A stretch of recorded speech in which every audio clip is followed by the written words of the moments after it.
You, John Fitzgerald Kennedy, do solemnly swear. I, John Fitzgerald Kennedy, do solemnly swear. That you will faithfully execute the office of President of the United States. That I will faithfully execute the office of President of the United States. And will, to the best of your ability. And will, to the best of my ability. Preserve, protect, and defend the Constitution of the United States. Preserve, protect, and defend the Constitution of the United States. So help you God. So help me God.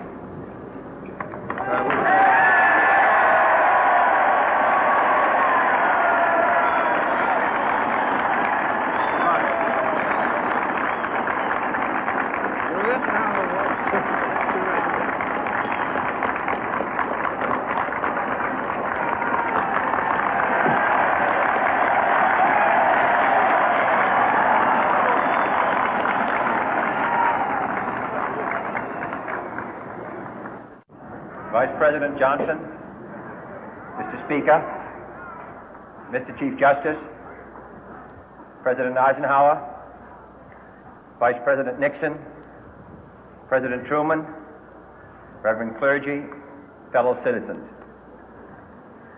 We observe today not a victory of party, but a celebration of freedom, symbolizing an end as well as a beginning, signifying renewal as well as change.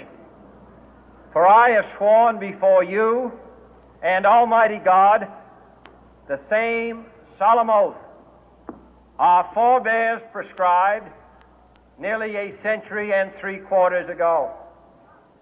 The world is very different now, for man holds in his mortal hands the power to abolish all forms of human poverty and all forms of human life. And yet the same revolutionary beliefs for which our forebears fought are still at issue around the globe. The belief that the rights of man come not from the generosity of the state, but from the hand of God. We dare not forget today that we are the heirs of that first revolution. Let the word go forth from this time and place to friend and foe alike that the torch has been passed to a new generation of Americans born in this century, tempered by war, disciplined by a hard and bitter peace, proud of our ancient heritage, and unwilling to witness or permit the slow undoing of those human rights to which this nation has always been committed and to which we are committed today at home and around the world.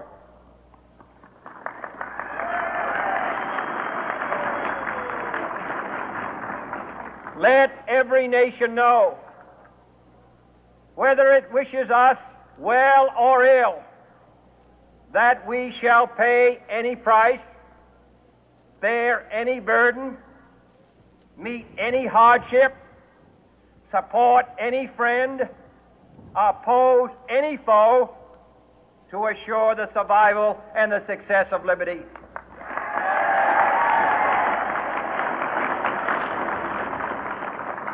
This much we pledge and more.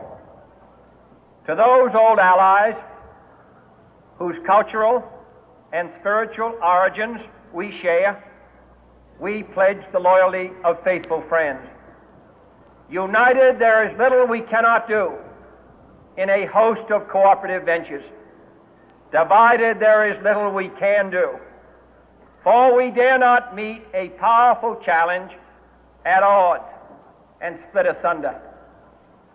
To those new states whom we welcome to the ranks of the free, we pledge our word that one form of colonial control shall not have passed away, merely to be replaced by a far more iron tyranny. We shall not always expect to find them supporting our view, but we shall always hope to find them strongly supporting their own freedom, and to remember that in the past, those who foolishly sought power by riding the back of the tiger ended up inside.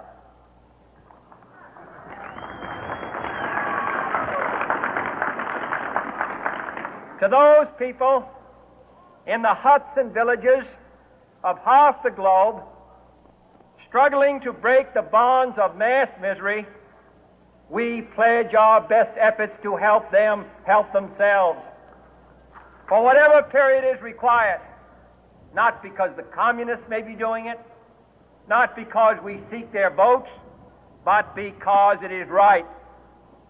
If a free society cannot help the many who are poor, it cannot save the few who are rich.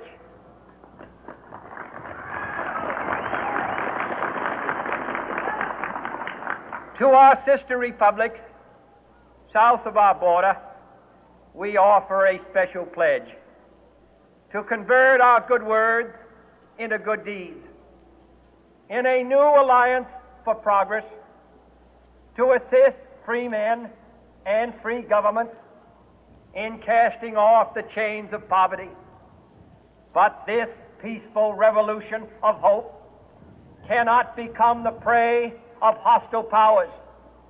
Let all our neighbors know that we shall join with them to oppose aggression or subversion anywhere in the Americas. And let every other power know that this hemisphere intends to remain the master of its own house.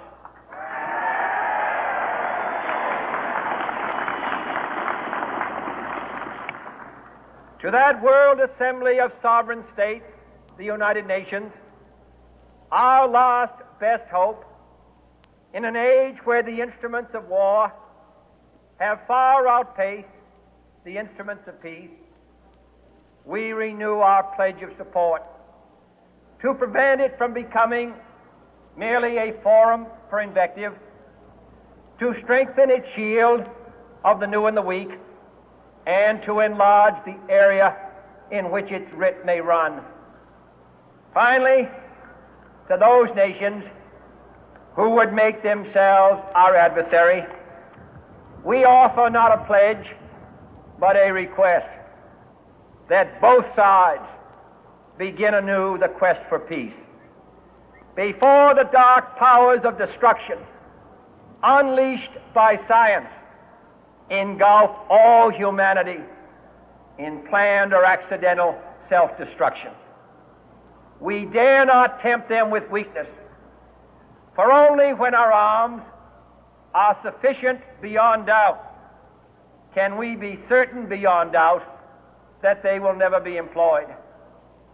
But neither can two great and powerful groups of nations take comfort from our present course, both sides overburdened by the cost of modern weapons, both rightly alarmed by the steady spread of the deadly atom, yet both racing to alter that uncertain balance of terror that stays the hand of mankind's final war.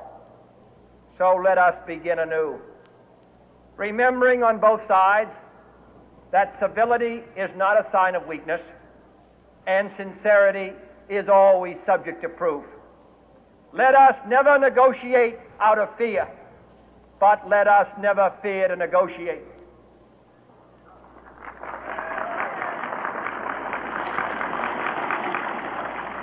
Let both sides explore what problems unite us, instead of belaboring those problems which divide us. Let both sides, for the first time, formulate serious and precise proposals for the inspection and control of arms, and bring the absolute power to destroy other nations under the absolute control of all nations.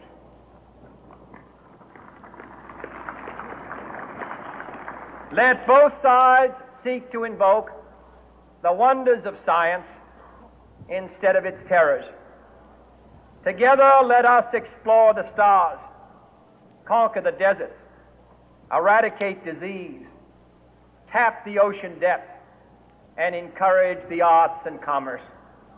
Let both sides unite to heed in all corners of the earth the command of Isaiah to undo the heavy burden and let the oppressed go free.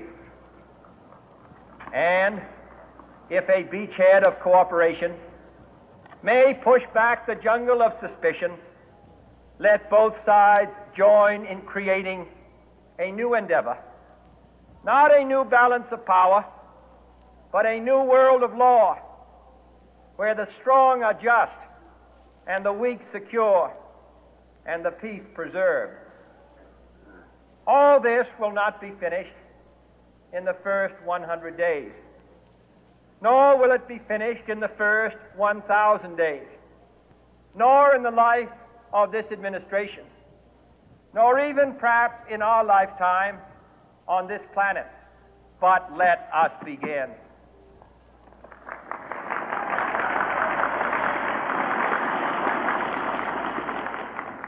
In your hands, my fellow citizens, more than mine, will rest the final success or failure of our course.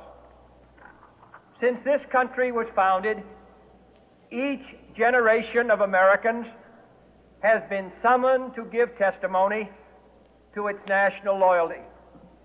The graves of young Americans who answered the call to service surround the globe.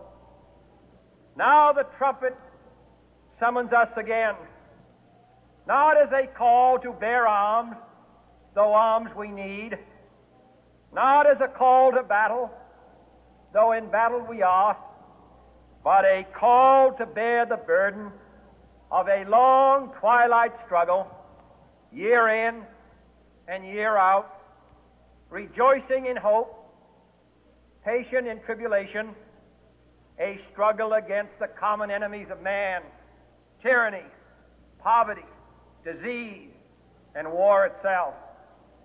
Can we forge against these enemies a grand and global alliance,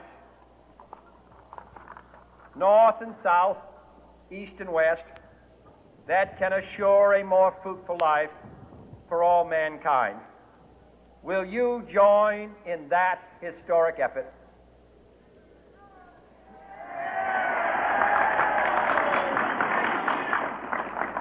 In the long history of the world, only a few generations have been granted the role of defending freedom in its hour of maximum danger. I do not shrink from this responsibility. I welcome it.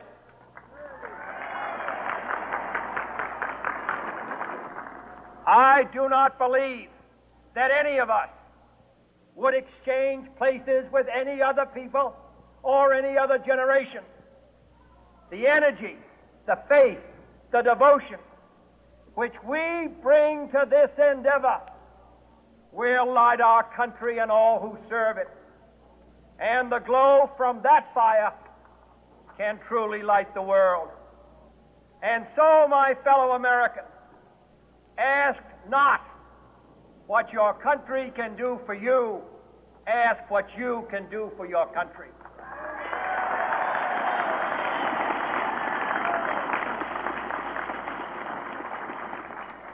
My fellow citizens of the world, ask not what America will do for you, but what together we can do for the freedom of man.